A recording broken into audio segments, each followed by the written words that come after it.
Shae Russell for mining.com.au, and joining me is Andrew Paterson, the Managing Director of Great Boulder Resources. Andrew, it's great to see you. How are you? I'm fantastic. Great to see you again. Now, we spoke earlier in the week about some successful extension drilling that you've done over at Mulga Bill, and we touched on lightly that you're expecting metallurgy, and already that information has come back. Andrew, this is terribly exciting. Can you explain these metallurgical results for us? Yeah, I can. So, firstly, I can't really stress how important this information is, and this is probably one of the most important bits of news that we'll have this year. And the reason that I say that is this really impacts the economics of a potential mining operation at Sidewell, and it underpins what we have all said all along about the fact that it's a fantastic project. And now we're able to point to actual quantitative data that says that the recoveries there are really good and simple. And we've had gold recoveries over 98%. We've done a range of samples. There were 5 samples there from oxide through to supergene to fresh, some with high copper, some with low copper.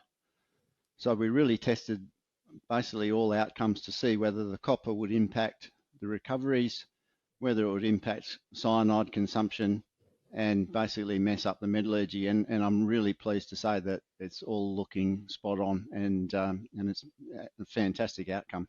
As you just alluded to, you said this is likely to be the most important announcements for the year. Tell me, what do you do to drive this project forward now?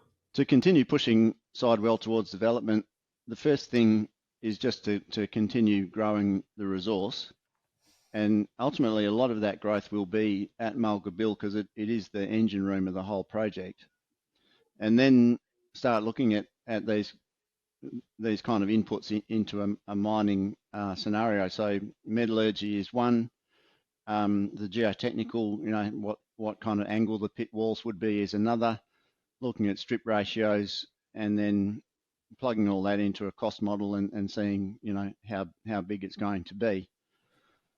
So the next step would be in kind of the broader picture, get to 1 million ounces and continue pushing that up towards our goal of 1.5 million ounces. And we're anticipating to get from that around about 1 million ounce reserve is kind of the golden number. And that's simply a 10-year mine life at 100,000 ounces per annum. So that's a very broad kind of rule for a serious scale of mining operation. So these are all the things. And then in the background, obviously, we've got the mining agreement negotiation, which will really hit its stride in the next couple of months. And that will lead to the mining leases being granted and then the scoping and feasibility studies flowing from that. So, yeah, all systems go. It's going to be a very, very busy year.